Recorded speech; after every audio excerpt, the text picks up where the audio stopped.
Have you ever noticed that when you're stressed or angry, you lose your appetite? Or that when you're emotionally drained, even your digestion seems off? This isn't just a coincidence. Traditional Chinese medicine has long understood the deep connection between our emotions and our physical health. The 5 elements, wood, fire, earth, metal, water, form the basis of traditional Chinese medicine theory. Fire generates earth. Fire is the mother of earth. The heart belongs to fire, and the spleen to earth. When the mother is sick, the child suffers too.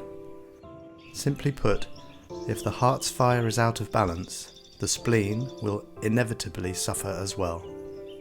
Think of it like, if a mother is sick and can't produce enough milk, the baby won't get enough nutrition. In everyday terms, when you're anxious, you lose your appetite. When you're furious, you're already full from anger. Who still has the mood to eat?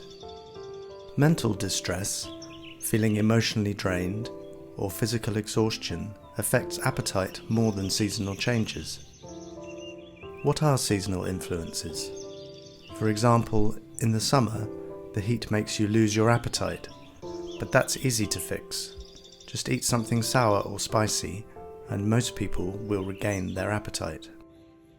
However, when you're emotionally upset, eating sour or spicy food won't do much.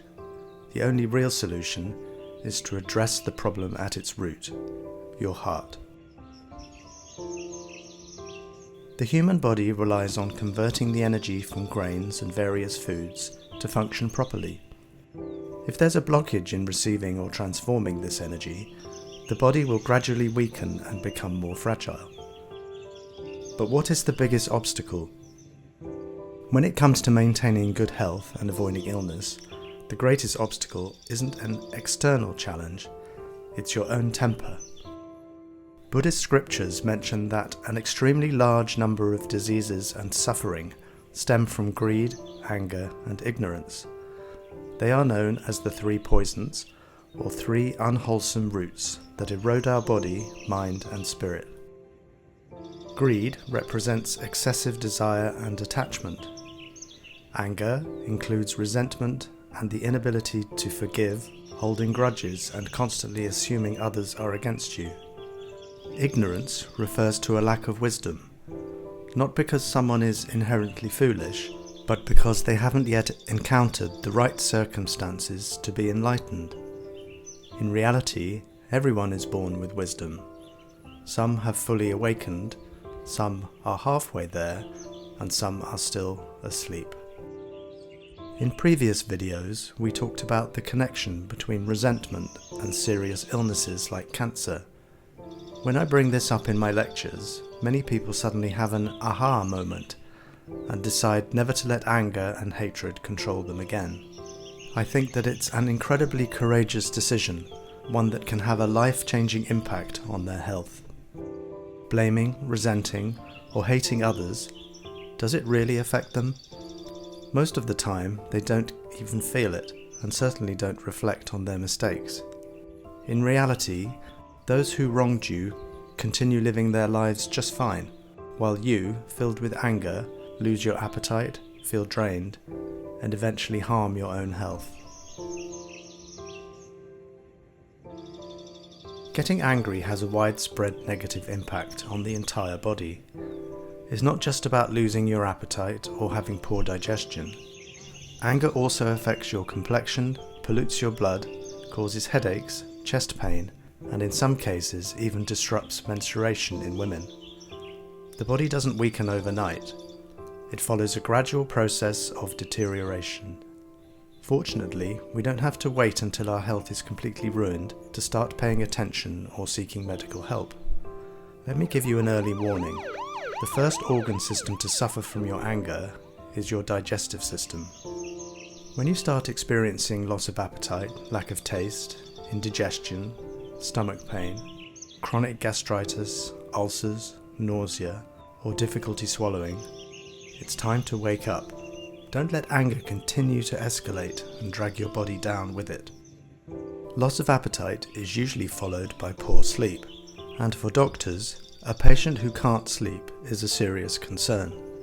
Why? Because sleep is when your cells regenerate and when your immune system and self-healing abilities are at their peak. If just a little anger or resentment can throw your body into this state, imagine the damage that long-term accumulated anger can cause. The impact is devastating.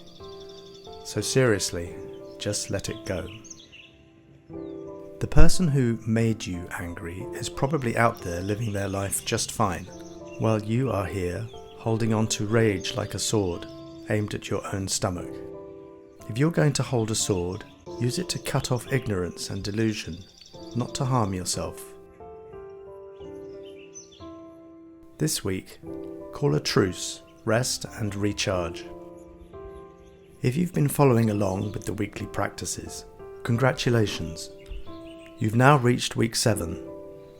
Cultivating mindfulness and elevating your body, mind and spirit isn't always a difficult task. There are enjoyable moments too. Just like life, this journey is a mix of challenges and joys. This week's practice is a refreshing one. Become aware of how you spend your time. The goal is to build a habit of making the most of every moment. Call a truce, stop the battles, let go of the anger. Use your time to rest and recharge. Enjoy a proper meal, take a spontaneous spa break, or finally read that book you've been meaning to get to. Save the time you would have spent being angry and use it for something that truly nourishes you. Unlike a prepaid card, time is finite. Once it's gone, and you can't top it up once it runs out. You can't reach the heavens and say, "Hey, I haven't lived enough yet. Can I get 10 more years?" That's not how it works. So why waste precious moments being upset? Instead of dwelling on anger, why not spend that time with loved ones, sharing a great meal, and making happy memories? From this week onward, let's make a change. No more time for anger, only time for joy. Until next time, stay healthy and take care.